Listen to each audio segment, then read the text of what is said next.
بسم اللہ الرحمن الرحیم۔ جہاد پر بات شروع ہوئی تھی۔ جہاد کی قسمیں باقی ہیں، قتال کی قسمیں، جہاد نہیں قتال کی قسمیں۔ ہمارے ہاں قرآن حدیث میں اور فقہ میں 12 قسم کے قتال کا ذکر ہے، تو اس پہ تھوڑی سی میں بات کروں گا انشاءاللہ تعالی۔ سب سے پہلے قتال اہل الردہ، مرتدین سے قتال کرنا۔ تو ارتداد کے بارے میں پہلے میں نے بتایا تھا کہ انسان مرتد کب ہوتا ہے؟ جب ضروریات دین میں سے جو امور ایسے ہیں جو قطعی بھی ہیں بدیہی بھی ہیں۔ قطعی سے مراد قطعی الثبوت اور قطعی الدلالہ، کہ اس نص کا ثبوت بھی یقینی ہے اور اس کے جو الفاظ ہیں ان کا اپنے معنی پر دلالت بھی واضح ہے، اس میں ایک سے زیادہ رائے نہیں ہو سکتی، اس کو کہیں گے قطعی۔ اور بدیہی اس کو کہیں گے جس کو ہر عام و خاص سمجھتا ہو کہ دین کا حکم ہے۔ تو ایسی چیز کے انکار کرنے سے آدمی کافر ہو جاتا ہے، مرتد ہو جاتا ہے، چاہے وہ زبان سے ہو، چاہے وہ کسی ایسے عمل سے ہو جو یقینی طور پر اس بات کی دلالت کرتا ہو کہ آدمی ضروریات دین کا منکر ہے۔ تو مرتد کا کیا حکم ہے؟ ایک تو مرتد کی بحث اس میں آتی ہے جس میں آپ لوگوں کو اس محنت کرنی چاہیے کہ مرتد کی سزا تو بالاجماع قتل ہے، کہ سب سے پہلے اس کو اس کے شبہات کے ازالے کے لیے موقع دیا جائے گا۔ اگر وہ توبہ کر لے تو ٹھیک ہے، اور توبہ نہ کرے تو پھر اس کی سزا قتل ہے۔ من بدل دینہ فاقتلوہ۔ لیکن اس پر جو مغربی دنیا اور بہت سارے جو مستشرقین ہیں، ملحدین ہیں، جو اس پہ اعتراض کرتے ہیں، ایک طرف تو آپ لوگ یہ کہتے ہیں لا اکراہ فی الدین فمن شاء فلیؤمن ومن شاء فلیکفر، اور دوسری طرف آپ جو آدمی اسلام قبول نہ کرے اس سے آپ لوگ قتال بھی کرتے ہیں، لڑتے ہیں، اور اگر وہ مسلمان ہو جائے اور پھر دوبارہ مرتد ہو جائے تو اس کو قتل بھی کرتے ہیں۔ تو یہ کیسا لا اکراہ فی الدین؟ تو لوگ کہتے ہیں کہ مرتد کو قتل کرنا یہ بہت بڑی زیادتی ہے۔ تو اس پر آپ لوگوں کو آگ پر اچھی تیاری ہونی چاہیے، شرعی لحاظ سے بھی اس کے احکام کا پتہ ہونا چاہیے، کیونکہ بہت ساری احکام ایسے ہیں جس کا آپ کو پتہ ہی نہیں ہوتا اور آپ مسلسل فائرنگ کر رہے ہوتے ہیں، جواب دے رہے ہوتے ہیں اور وہ غلط بول رہے ہوتے ہیں۔ ایک تو کہ شریعت کا پورا علم ہو، مرتد سے متعلق جو احکام ہیں وہ آپ کو صحیح طریقے سے یاد ہونے چاہیے، اور مرتد کے احکام کے بارے میں جو مجتہدین کا اختلاف ہے اس کا بھی آپ کو علم ہونا چاہیے کہ ہمارے فقہاء کا یا مجتہدین کا اس بارے میں رائے کیا ہے، اختلاف کیا ہے۔ جب آپ کو اختلاف کا پتہ چلے گا تو آپ کو قانون سازی میں، یہ ملک کی ریاست کا آپ قانون بنا رہے ہیں، تو اس وقت آپ کو ایک آپشن مل جائے گا، نسبتاً ایک آپ کو زیادہ وسعت مل جاتی ہے رائے قائم کرنے میں۔ ایک اس میں دوسری بات ہے کہ جب آپ کو فقہی حکم کا معلوم ہی نہیں ہوگا تو آپ کسی ملحد سے جواب دے رہے ہوں گے، وہ غلط ہوگا، اور وہ جو ملحد ہے، وہ جو مستشرق ہے، وہ جو سیکولر آدمی ہے جو آپ کے مقابلے میں ہے، وہ آپ سے زیادہ مطالعہ کر کے آئے گا، کیونکہ ان لوگوں کو اچھی خاصی تحقیق ہوتی ہے، ریسرچ کا طریقہ کار ہوتا ہے، تو وہ آپ کو پکڑ لے گا پھر وہاں سے۔ تو سب سے پہلی بات ہے کہ آپ کو مرتد کے احکام کا پتہ ہونا چاہیے، اختلاف رائے کا بھی پتہ ہونا چاہیے۔ دوسرے نمبر پہ کہ ان کے اعتراضات کا معلوم ہونا کہ ان کے اعتراض ہے کیا، اور اس کے جواب میں ظاہر کہ وہ قرآن حدیث کو مانتا ہی نہیں ہے تو آپ نصوص تو نہیں پیش کر سکتے۔ اپنے لیے تو آپ کی حجت ہے، لیکن ان پہ حجت قائم کرنے کے لیے آپ کو ایسی دلیل لانا ہوگی جو متفق علیہ ہو۔ دلیل وہ دی جاتی ہے جو مسلم ہو عند العقلاء یا فریقین کے درمیان متفق علیہ ہو۔ دعوے میں تو جھگڑا ہے نا، دعوے میں جھگڑا ہے، تو دلیل میں بھی اگر جھگڑا ہے تو وہ جھگڑا تو باقی رہے گا نا۔ تو جھگڑے کو ایسی بات سے آپ حل کریں گے جس میں جھگڑا نہیں ہے، تو اس کے بعد پھر آپ جو عقلی اصول ہیں، جو دنیا میں جو ملکوں کے اصول و ضوابط ہیں، جو قوانین ہیں، اس کی آپ کے پاس صحیح طریقے سے ریسرچ ہونی چاہیے کہ کتنے ملکوں میں سزائے موت دی جاتی ہے ان لوگوں کو جو کسی نظام کا انکار کریں، خروج کریں، بغاوت کریں، تو کہاں کہاں آپ کو۔ تو جب آپ اس پہ آپ محنت کریں گے تو آج دنیا میں حضرت مولانا گوگل صاحب دامت برکاتہم، اس سے آپ کو اتنی ساری چیزیں مل جائیں گی کہ انہی کا جوتا انہی کے سر پہ آپ مار سکتے، آپ انہی سے آپ کو شکست دیں گے، اصول کے لحاظ سے بھی، عقلی اصول کے لحاظ سے بھی، اور دنیا کے قوانین کے لحاظ سے بھی۔ جیسے یہ لوگ کہتے ہیں کہ مرد عورت دونوں برابر ہیں، مساوات کی بات کرتے ہیں نا، تو ڈیٹا اکٹھا کر لیں نا دنیا کا ڈیٹا، کہ دنیا میں 209 ملک ہیں، 209 ملکوں میں کتنے ملکوں کے سربراہ عورت ہے، پتہ چل جائے گا نا پورا۔ یہ تو زمینی حقائق ہیں۔ اگر آپ کہتے ہیں مساوات ہے تو خود یورپی یونین میں 36 ممالک ہیں تقریباً، تو کیا ان میں کتنے ملکوں کی سربراہ عورت ہے؟ دنیا میں 209 ملکوں کی جو افواج ہیں، کتنے افواج کا آرمی چیف وہ عورت ہے؟ آپ کو خود پتہ چل جائے گا نا۔ دنیا میں جتنی بھی تحقیقات اور ریسرچ ہو رہی ہے اس میں کتنی ریسرچ خواتین نے کی ہے اور کتنی مردوں نے کی ہے. جو میڈیکل سائنس نے انسانی صلاحیت پر جو ریسرچ کی ہے اس ریسرچ کا کیا خلاصہ ہے. اور جو آپ لوگوں نے سہولتیں دی ہوئی ہیں، جو تنخواہیں رکھی ہوئی ہیں امریکہ میں مردوں کی عورتوں کی، اس میں کیا تناسب ہے. اور خود پاکستان میں دیکھ لیں، ایک مرد اگر استاد ہے، ٹیچر ہے، اس کی کتنی تنخواہ ہے، اور اگر کوئی مس پڑھا رہی ہے تو اس کی. تو یہ چیزیں ایسی ہیں کہ اس کے ذریعے سے آپ دلائل کے جواب دیں گے. تو قتل مرتد کے حوالے سے آپ دنیا کا ڈیٹا آپ کے پاس ہونا چاہیے، آئین کا، بغاوتوں کا، کہاں کہاں سزائے موت دی جاتی ہے، ان کے کیا احکام ہیں. ہاں یہاں جس چیز کی بحث ہوگی وہ اس پر ہوگی کہ اگر مرتدین کی کوئی جماعت ہے وہ باقاعدہ ایک اجتماعی سطح پر وہ مرتد ہو گئے ہیں تو ان سے پھر قتال بھی کرنا چاہیے. اور یہ قتال بہت بڑا عظیم جہاد بھی ہوگا، جیسے کہ حضرت ابوبکر صدیق رضی اللہ تعالیٰ عنہ نے مرتدین سے قتال کیا. دوسرے نمبر پہ قتال اہل البغی، اس کا ذکر بھی ہمارے تمام فقہا اس کا ذکر کرتے ہیں کہ باغیوں سے قتال کا ہوگا. تو اس بات کی کئی جگہ مزید بھی اس کا ذکر آئے گا کہ بغاوت اور خروج کس کو کہتے ہیں اور اس کے احکام کیا ہیں، اور باغی کسی کو کب کہیں گے. جب تین چیزیں اکٹھی ہوتی ہیں تو اس کو خروج اور بغاوت کے احکام جاری ہوتے ہیں. اس پہ پہلی شرط یہ ہے کہ وہ جو ریاست کا نظام ہے اس سے وہ انکار کرنے کا ہم نہیں مانتے. اس کو تینوں شرطیں اکٹھا ہونا ضروری ہے. نمبر 2، اس انکار کے لیے، اس انکار پر عمل کرنے کے لیے ان کے پاس فوجی قوت بھی ہو. نمبر 3، انہوں نے عملاً ہتھیار استعمال کرنے کا آغاز کر دیا ہو یا وہ کرنا چاہتے ہوں، یا ان کے منصوبے کے اندر ہو کہ ہم ہتھیار استعمال کر کے اور حکومت کے خلاف خروج کریں گے. جب یہ تین شرطیں اکٹھی ہوں گی تو جا کے اس کو کہا جائے. اگر کسی نے کہا کہ ہم ریاست کو نہیں مانتے، ویسے ان کے پاس کچھ بھی نہیں ہے، تو باغی نہیں کہلائیں گے. بغاوت کے احکام ان پہ، جب ان کے پاس ہتھیار ہی نہیں ہے، وہ لڑنا ہی نہیں چاہتے، تو ان سے لڑنے کا کیا فائدہ. اور ویسے ان کو پکڑیں، 2 چھتر لگائیں، ان کو ٹھیک ہو جائیں. یا ان کے پاس اتنی قوت ہی نہیں ہے، جو قوت ہے وہ اتنی معمولی ہے کہ اس کی کوئی قابل ذکر نہیں ہے. تو یہ تینوں شرطیں جب اکٹھی ہو جائیں گی جب جا کر اس کو باغی کہیں گے. تو عملاً آغاز کرنا ضروری نہیں ہے. اگر ان کے منصوبے میں یہ بات شامل ہو کہ ہم مسلح قتال کریں گے اور اس کے لیے وہ تیاری بھی کر رہے ہوں، تو ان کا حکم بھی باغیوں کا ہوگا، ان کا حکم بھی. اور میں یہ کہنا چاہتا ہوں کہ بہت سارے طلبہ یہاں خیبر پختونخوا، سندھ سے، بلوچستان سے اور دوسری اس میں ہوں گے، وہ تحریکیں جن کے 2 حصے ہیں. ایک حصہ تو وہ ہے جو باقاعدہ ہتھیار اٹھا کر لڑ رہے ہیں، اور دوسری ان کی سیاسی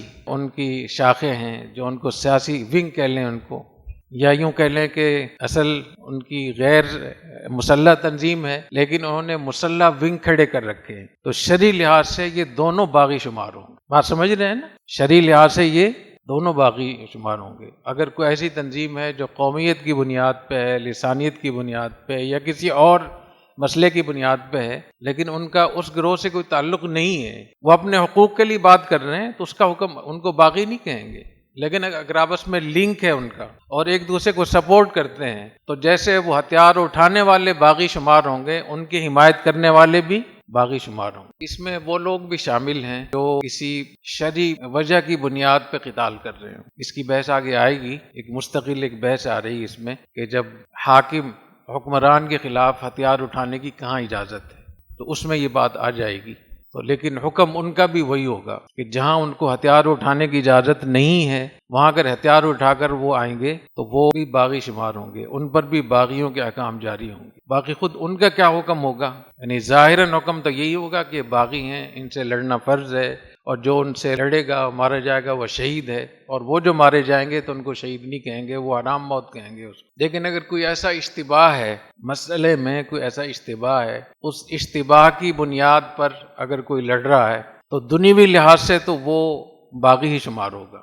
اخروی لحاظ سے اگر اس کو معلومات نہیں تھی یا وہ سمجھتا تھا کہ یہ میرے اوپر فرض ہے، تو عند اللہ بہت سارے حضرات کی رائے یہ ہے کہ عند اللہ وہ بری ہوگا، عند اللہ باغی شمار نہیں ہوگا. اس میں ایک بات اور بھی ہے کہ جب اس قسم کی تحریکیں اٹھتی ہیں تو اس کے 2 حصے تو میں نے بتایا نا، کہ ایک وہ لوگ جو پرامن بات کرتے ہیں کہ ہم آئین کے مطابق، اور ایک وہ جو جنگ کر رہے ہوتے ہیں، دونوں کا آپس میں لنک ہوتا ہے. تو ان دونوں میں ایک فرق ضرور ہمیں گناہ کے لحاظ سے تو دونوں باغی کی اس میں آتے ہیں، لیکن سزا کے لحاظ سے اس میں فرق ہوگا. جو لوگ ہتھیار اٹھا رہے ہیں ان پر تو وہی احکام ہیں جو باغی اور اس کا جو حکم ہے، لیکن جو لوگ ان کی حمایت کرتے ہیں اس میں فرق ہوگا مباشر اور متسبب کا۔ جب آپ جائیں گے اصول فقہ میں تو وہاں یہ بحث آتی ہے کہ ایک آدمی نے کسی کو قتل کیا ہے اور دوسرے آدمی نے اس کی رہنمائی کی ہے، اس کو بتایا ہے یا اس کی حوصلہ افزائی کی ہے۔ قاتل مباشر ہے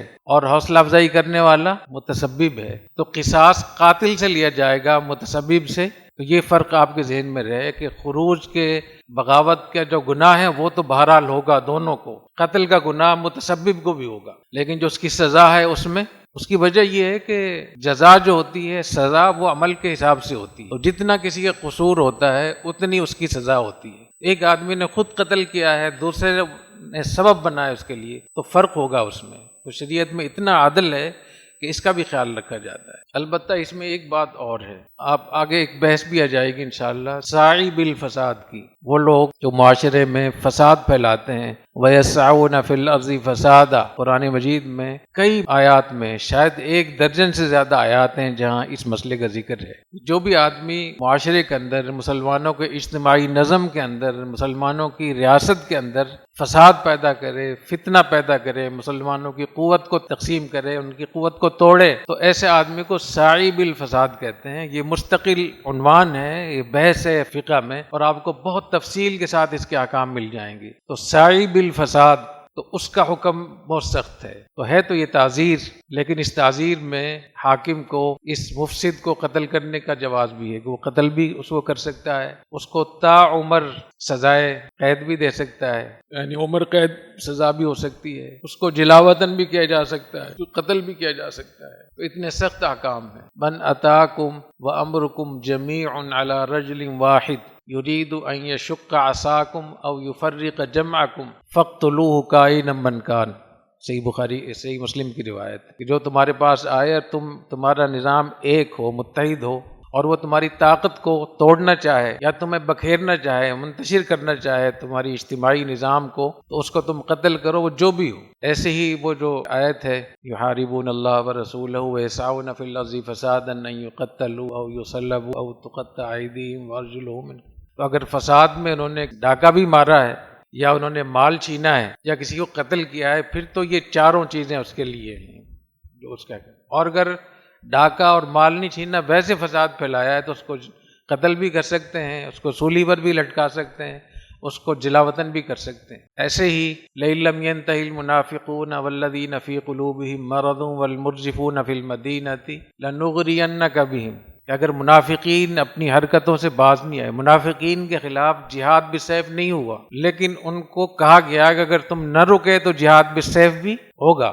اگر منافقین اپنی حرکتوں سے، سازشوں سے باز نہ آئے، والذین فی قلوبہم مرض، اور وہ لوگ جن کے دلوں میں بیماری ہے، یعنی فحاشی پھیلانا چاہتے ہیں، دل میں ان کے ولولے ہیں کہ ہم کس طریقے سے فحاشی پھیلائیں، مسلمانوں کے اس معاشرتی نظام کو کیسے تباہ کریں، والمرجفون فی المدینہ، اور وہ لوگ جو مدینہ کو متزلزل کر رہے ہیں، مدینہ کو ہلا رہے ہیں پروپیگنڈا کر کے، خبریں دے کر، چاہے وہ صحیح خبریں کیوں نہ ہو۔ اذا جاءہم امر من الامن او الخوف اذاعوا بہ، امن کی بات آتی ہے، خوف کی بات آتی ہے، اس کو تو بہت ساری خبریں صحیح ہوتی ہیں، لیکن اگر صحیح خبر سے بھی مسلمانوں کے معاشرے میں فتنہ پھیل رہا ہو، فساد پھیل رہا ہو، یا مسلمانوں کی اجتماعی قوت کو نقصان پہنچ رہا ہو، تو وہ بھی مرجفون میں شامل ہوں گے۔ تو آج کل یہ جتنے بھی یوٹیوبر ہیں، جتنے بھی اینکر پرسن ہیں، جتنے بھی لوگ سوشل میڈیا کے ایکٹیویٹیز ہیں، وہ سب اس میں آتے ہیں اگر وہ ایسی حرکت کریں گے تو۔ لنغرینک بہم، منافقین والذین فی قلوبہم مرض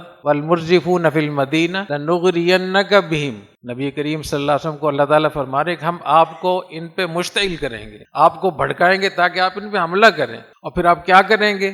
ثم لا یجاورونک فیہا الا قلیلا، یہ خبر دے رہے ہیں، وہ خبر جس کے ضمن میں انشاء ہو، تو آپ نے مختصر المعانی میں پڑھا ہوگا، متول میں پڑھا ہوگا کہ وہ خبر ابلغ ہوتی ہے، وہ زیادہ پکی اور مؤکد ہوتی ہے۔ تو اصل میں عبارت یوں بنتی ہے کہ ہم آپ کو مشتعل کریں گے، ان کے خلاف آپ کو بھڑکائیں گے، اور جب آپ ان کے خلاف اقدامات کریں گے تو آپ یہ اعلان کریں گے کہ ان کو نکالو، مدینہ سے ان کو نکالو، پھر ان کو نکال دیں گے، نکال دیا، پھر ہم خبر دے رہے ہیں ثم لا یجاورونک فیہا الا قلیلا، یہ خبر ہے اور اس کے اندر انشاء بھی ہے، اس کے اندر امر بھی ہے، امر تو انشاء ہوتا ہے، تو اس سے معلوم ہوا کہ آپ ایسی قانون سازی کر سکتے ہیں کہ جو لوگ سوشل میڈیا کا غلط استعمال کرتے ہیں، جو مسلمانوں کی ریاست کے اجتماعی نظام کو تباہ کرنے کی کوشش کرتے ہیں یا مسلمانوں کے اندر فساد پھیلانا چاہتے ہیں، یہ ریاست کی معیشت کو نقصان پہنچانا چاہ رہے ہیں، تو ان یوٹیوبر کو، ان اینکر پرسن کو، ان صحافیوں کو، ان سوشل میڈیا کے جو ذمہ دار ہوتے ہیں، جو پیجز چلا رہے ہیں، جو چینل چلا رہے ہیں، تو وہ سب اس میں کہ ان کو جلاوطن بھی کر سکتے ہیں۔ اور احناف کے ہاں یہ ہے کہ جلاوطن بھی کر سکتے ہیں، اور جلاوطنی کی ایک صورت یہ ہے کہ ان کو تا عمر قید بھی کر سکتے ہیں۔ یہ احناف کی رائے ہے، کیونکہ جلاوطن کا مطلب اپنے علاقے سے نکالنا، تو جب آپ اپنے گھر سے اس کو گرفتار کر کے جیل میں ڈالیں گے تو یہ بھی ایک جلاوطن کی، تو یہ احناف کی رائے ہے۔ باقی ائمہ کہتے ہیں کہ نہیں، ان کو ملک سے نکال، ملعونین، ایسے لوگوں پر اللہ کی لعنت، اینما ثقفوا اخذوا، جہاں بھی ملیں ان کو پکڑیں، وقتلوا تقتیلا، اور ان کو ریزہ ریزہ کیا جائے۔ تقتیل کا معنی ہے اتنا زیادہ قتل کرنا ہے، ٹکڑے کرنا ہے، اتنا سخت حکم ہے ان چیزوں۔ تو مسلمانوں کے اجتماعی نظام کو، ریاست کا جو نظام ہوتا ہے، اس کے بارے میں بہت سخت احکام ہے، اور ان چیزوں کو پڑھنے کی ضرورت ہے، اور ہم کس طریقے سے ہم دامیں درمیں سکھرنے ان احکام کی خلاف ورزی میں لگے ہوتے ہیں، اور جب ریاستیں ختم ہو جاتی ہیں پھر ہم روتے ہیں، ہم چیختے ہیں، ہماری عزتیں لٹتی ہیں، پھر ہم امریکہ کے ذمہ لگاتے ہیں، یہود و نصارہ کے ذمہ لگاتے ہیں۔ یہود و نصارہ ان کا تو کام ہی دشمنی ہے، آپ اعلی کار کیوں بنتے ہیں ان کے لیے؟ یہ بات سمجھ رہے ہیں نا؟ تو اس کا ضرور ہمیں خیال رکھنا چاہیے کہ جو باغی ہیں وہ کون کون سے لوگ، بغاوت کی تعریف صادق آتی ہے، اور باغیوں کی جو حمایت کرتے ہیں ان کے احکام کیا ہیں، چاہے وہ متسبب ہو، چاہے اس میں مالی مدد کرتے ہوں یا میڈیا کے ذریعے سے ان کو سپورٹ کرتے ہیں۔ تیسری قسم ہے ڈاکوؤں سے قتال، قطاع الطریق، تو یہ بھی قرآن میں ذکر ہے قطاع الطریق کا۔ اس کو قتال المحاربین بھی کہتے ہیں، قتال الحرابہ بھی کہتے ہیں، جو آیت میں نبی پڑھی نہیں سے پہلے، یحاربون اللہ ورسولہ ویسعون فی الارض فسادا ان یقتلوا او یصلبوا او تقطع ایدیہم وارجلہم من خلاف او ينفوا من الارض۔ اس میں جو لفظ ہے نا، یحاربون اللہ ورسولہ، اس سے مراد مسلمانوں کو جو اجتماعی نظم ہوتا ہے وہ مراد۔ ظاہر ہے کہ اللہ رسول سے کیسے لڑیں گے آپ؟ تو اسی طریقے سے لڑیں گے نا، اطیعوا اللہ واطیعوا الرسول واولی الامر منکم۔ تو ان کے جو احکام شریعت کے مطابق ہوں ان کی اطاعت ایسے ہی واجب ہے جیسے اللہ رسول کی اطاعت واجب۔ تو اس کے بارے میں نے آپ کو بتا دیا کہ اگر قتل اور مال چھینا ہے تو پھر تو یہ سارے احکام ہوں گے، اور اگر ڈاکہ بھی نہیں مارا، قتل بھی نہیں کیا، ویسے انہوں نے کیا، تو اس کے احکام اس سے پھر وہ تعزیر میں آئے گا، اور تعزیر میں پھر بہت ساری چیزیں ہو سکتی۔ ایک بات اور مجھے یاد آ گئی کہ بہت سارے اس میں جو سائب الفساد میں وہ قیادت بھی آ سکتی ہے جو اس قسم کے فتنوں کی قیادت کرتی ہے، تو ان کے احکام بھی احادیث سے اور فقہ کی کتابوں سے معلوم ہوتا ہے کہ ایسے لیڈروں کے احکام عام لوگوں سے مختلف ہوں گے۔ ایک آدمی ایسا ہے جو مفسد ہے، فساد پھیلاتا ہے، اور ایک آدمی اس کی قیادت کرتا ہے، لیڈر ہے، داعی ہے، تو داعی میں اور عام آدمی میں بھی فرق ہوگا۔ عام آدمی سمجھانے سے سمجھ سکتا ہے، اس کو زبانی بات کر دیں، ہو سکتا ہے سمجھ جائے، ایک تھپڑ لگا دیں اس کو، 3 دن کے لیے سے روزہ لگوا لیں جیل میں، لیکن جو داعی ہے، جو باقاعدہ اس کو ایک مشن بنا کر، تو اس کے احکام بھی آپ کو مل جائیں گے کہ وہ لوگ جو اس قسم کے داعی ہوں تو ان کے احکام دوسرے لوگوں سے مختلف ہوں گے۔ تو ڈاکوؤں کو جب گرفتار کیا جائے تو ان کے بارے میں بھی وہی تفصیل ہے جو پہلے میں نے آپ کو بتائی کہ اگر قتل وغیرہ کیا ہے پھر تو اس میں سزا ہی سزا ہے، کی تو حد ہے یہ، اور اگر یہ چیزیں نہیں ہیں تو پھر ان کو بھی سمجھایا جائے، اور اگر گرفتاری سے پہلے توبہ کر لیں، الا الذین تابوا من قبل ان تقدروا علیہم، تو اس کے احکام الگ ہیں۔ پھر اس کے احکام کیا ہیں یہ مولانا شہباز صاحب بتا دیں گے، مجھے بھی پورے مستحضر نہیں یاد ہیں، لیکن اتنا مستحضر نہیں ہے کہ میں آپ کو یقین سے بتا سکوں۔ قتال الفتنہ، احادیث میں فتنے کا ذکر بہت آتا ہے کہ فتنہ جب ہو جائے تو تم ایسے کرنا، تم اپنی تلوار کو پتھر پہ مار کر اس کو کند کر دینا، یا اپنی کمانوں کو توڑ دینا، یا اپنے ان فتنے سے دور رہنا، یا جنگل میں چلے جانا۔ تو قتال الفتنہ یہ بھی ایک مستقل اصطلاح ہے ہماری فقہ میں۔ تو پہلے فتنے کا پتہ ہونا چاہیے کہ فتنہ کس کو کہتے ہیں۔ تو فتنے کا اصطلاح لفظ ہے وہ بہت سارے معنی میں استعمال ہوا ہے قرآن حدیث میں۔ فتنہ کا معنی شرک بھی ہے، والفتنۃ اشد من یا شرک مراد ہے، شرک یہ قتل سے بھی زیادہ خطرناک ہے، لہذا شرک کو قابل برداشت نہیں۔ ایک بات اور مجھے یاد آ گئی، وہ میں نے ایک دفعہ آیت آپ کو بتائی تھی نا، قاتل الذین لا یؤمنون باللہ ولا بالیوم الآخر ولا یحرمون ما حرم اللہ ورسولہ ولا یدینون دین الحق من الذین اوتوا الکتاب حتی یعطوا الجزیۃ عن ید وہم صاغرون۔ یہ ترتیب تو یہ کہ پہلے دعوت دیں، دعوت قبول نہ کریں تو پھر جزیہ قبول نہ کریں تو پھر قتال۔ تو یہاں تو یہ کہ قتال کرو یہاں تک کہ وہ، تو اس کا میں نے کیا بتایا تھا آپ لوگوں، ایک ترتیب اعتقادی ہے اور ایک ترتیب عملی ہے۔ اصل تو یہی ہے کہ آپ کو دعوت دینی ہے، لیکن اس اعتقاد کو لوگوں کے اندر بٹھانے کے لیے ضروری ہے کہ آپ مکمل تیاری کر کے جائیں تاکہ ان کو لگے کہ واقعتاً یہ ہم سے لڑنا چاہ رہے ہیں۔ اگر آپ بستر اٹھا کر جائیں گے اور منت سماجت کریں گے کہ حضرت جی آپ تشریف لائیں، تو کون اس کو قبول کرے گا؟ تو اس کو آپ لغوی اعتبار سے آپ یہ کہہ سکتے ہیں، قاتلوں کا معنی قتال کی تیاری کر کے جاؤ، قتال کی تیاری کر کے جاؤ اور جا کر ان کو دعوت دو۔ اگر دعوت قبول نہ کریں تو پھر یہاں تک کہ جزیہ دیں وہ۔ عربی میں جب کوئی فعل بولا جاتا ہے تو کبھی اس سے ارادہ فعل ہوتا ہے، یا الذین آمنوا اذا قمتم الی الصلاۃ فاغسلوا وجوہکم، جب تم نماز کے لیے کھڑے ہو جاؤ تو اپنے چہرے دھو۔ تو پہلی صف میں کہاں وضو کریں گے آپ؟ جب آپ نماز کی تیاری کر رہے ہوں تو آپ پہلے سے ایسے ہی فعل بول کر، قرب فعل مراد ہوتا ہے جو تم اس کے قریب ہو جاؤ، ایسی فعل بول کر دعوی فعل بھی ہوتا ہے۔ فلا تزکوا انفسکم، ایک جگہ تو اللہ فرماتے ہیں قد افلح من زکاہا، اور تزکیہ نفس یزکیکم، اور دوسرا یہ کہ اپنا لا تزکوا انفسکم، اپنے نفسوں کا تزکیہ مت کرو۔ تو یہ تو بالکل تعارض ہوا نا۔ اس کا جواب یہ کہ لا تزکو کا مطلب ہے کہ دعوی تزکیہ مت کرو، اپنے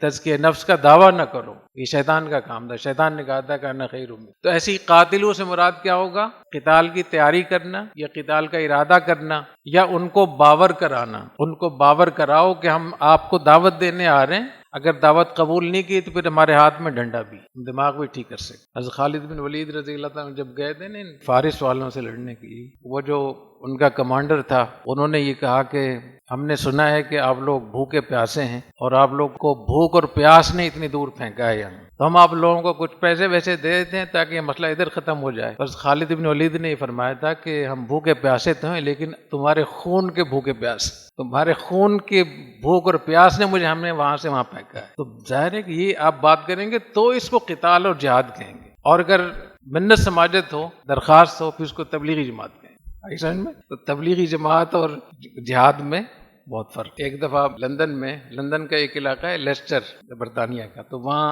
ہم لوگ تھے، تو وہاں ایک تبلیغی بھائی سے ملاقات ہو گئی تھی، اس پر کافی بحث ہوئی جہاد کے مسئلے پہ۔ تو ان کے ساتھ ایک اور ساتھی تھا، وہ بھی جماعت ہی کا تھا۔ انہوں نے کہا کہ ہماری جماعت دیوبند گئی اور بخاری شریف کا سبق ہو رہا تھا، تو ہم نے سوچا کہ ہم جا کر سن لیں۔ تو حضرت جو شیخ الحدیث صاحب تھے، غالباً مفتی سعید پالنپوری صاحب یا کسی بڑے کا نام لیا جو بخاری شریف شیخ الحدیث تھے، تو ان کو معلوم ہو گیا کہ یہ تبلیغی جماعت والے آئے ہوئے۔ تو اتفاق سے کتاب الجہاد چل رہا تھا، تو حضرت نے فرمایا کہ بھئی تم لوگ جہاد کے فضائل کو اپنے اوپر چشمہ کرتے ہو، تو یہ غلط ہے۔ پھر فرمایا کہ جو فضیلت گردن کٹانے پر ملتی ہے وہ 4 کلو کا بستر اٹھانے پر کیسے مل سکتی؟ جو فضیلت گردن کٹانے پر ملتی ہے وہ 4 کلو کا بستر اٹھانے پر کیسے مل سکتی؟ اچھا، یہ جو جہاد کے فضائل کو تبلیغی جماعت والے لگاتے ہیں نا، یہ بیماری تقریباً سارے لوگوں میں ہے۔ مدارس والے جہاد کے فضائل کو اس پہ لگا دیتے ہیں، اور خانقاہ والے وہ کہتے ہیں جہاد بن نفس۔ حالانکہ جہاد بن نفس کا معنی یہ ہوتا ہے اپنے نفس کو، جہاد بالمال کا معنی مال کو جہاد میں خرچ کرنا، اور جہاد بن نفس کا معنی اپنی جان کو محاذ پہ لے کر جانا۔ تو خانقاہ والے ہوں یا مدارس کے لوگ ہوں یا جو سیاسی جماعتیں ہیں، تو سب لوگ جہاد کے ساتھ ہی ناانصافی کرتے ہیں۔ تو جہاد ایک اصطلاح ہے ہمارے دین میں، اس کے احکام ہے، بہت بڑی فضیلت ہے۔ تو جہاد کریں گے تو جہاد کی فضیلت ملے گی آپ۔ اور احادیث میں زیادہ تر الفاظ جو ہیں نا وہ قتال کے ہیں یا غزو کے لفظ ہیں، ومن غزا بنفسہ، غزا یغزو سے، اور کئی حرب کے الفاظ ہیں۔ تو الفاظ زیادہ تر یہ ہیں جس کا مقصد اور ہو ہی نہیں سوائے لڑائی۔ تو اس کا خاص طور پہ خیال رہے، اور تبلیغی بھائیوں کو سمجھایا کریں کہ آپ کے فضائل ویسے بہت ہیں، تو کیا ضرورت ہے اس میں؟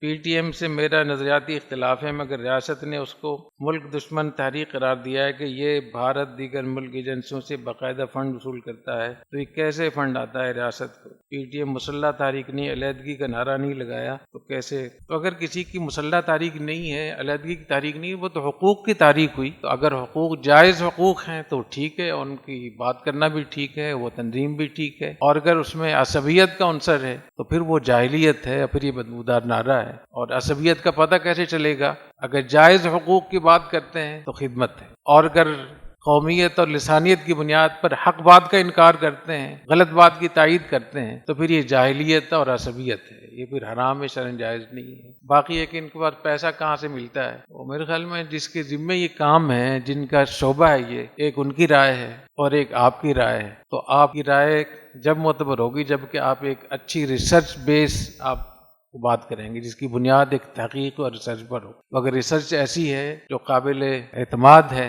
اس کا اعتبار کیا جانا چاہیے۔ اور فنڈ وصول کرنے کے آج دنیا میں اتنے طریقے ہیں کہ پاکستان میں جو جوڈیشری اتنی خراب ہے، سب سے زیادہ خراب پاکستان میں کیا چیز ہے؟ ہمارا جو عدلیہ کا نظام، نیچے سے لے کر اوپر تک ساری ان کی تقرریاں، ان کے اپائنٹمنٹ، ان کے سب چیزیں وہ رشوت اور سیاسی بنیادوں پہ ہوتی ہیں، الا ماشاء انہی میں سے کچھ لوگ اچھے بھی ہوتے۔ تو پہلے تو یہ ہوتا تھا کہ وہ یہاں وصول کرتے تھے اور کیش وصول کرتے تھے، کیوں کیش کا اندراج کہیں بھی نہیں ہوتا۔ اگر آپ نے چیک آپ نے دیا بینک کے ذریعے، اس کا تو پتہ چل جائے گا نا۔ تو کرنسی کیش لوگ وصول کرتے تھے، اور ایسے لوگ جو نسبتاً باریش ہوتے ہیں، داڑھی والے، بظاہر نیک صوفی، وہی فرنٹ مین ہوتے ہیں بڑے بڑے بے ایمانوں کے۔ آپ حیران ہو جائیں گے۔ اور مجھے اس لیے پتا ہے، جب ہمارے کیس چل رہا تھا تو 3 آدمی میرے پاس آئے، تینوں کی داڑھی تھی اور ایک درس نظامی کا فاضل بھی تھا۔ تو مجھے انہوں نے کہا کہ ہم نے آپ کے کیس کے بارے میں معلومات کی ہیں، اگر آپ ہمارے حوالے کریں تو ہم اس کیس کا فیصلہ کروا سکتے ہیں، بالکل 100% پوری ضمانت پر بات ہوگی، ہم ضمانت دیں گے اس کی، لیکن ہمیں 10%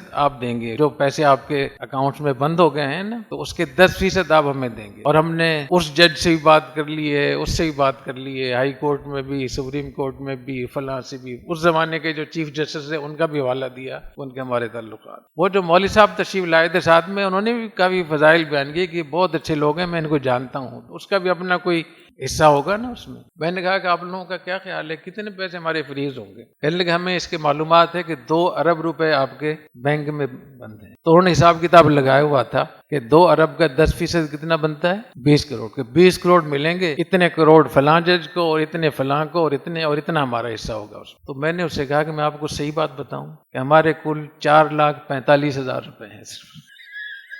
میں نے کہا وہاں بینک میں جو ہمارے پیسے فریز ہوئے ہیں پابندی کے بعد، وہ کل 4,45,000 ہیں، اور وہ بھی ضرب مومن کے۔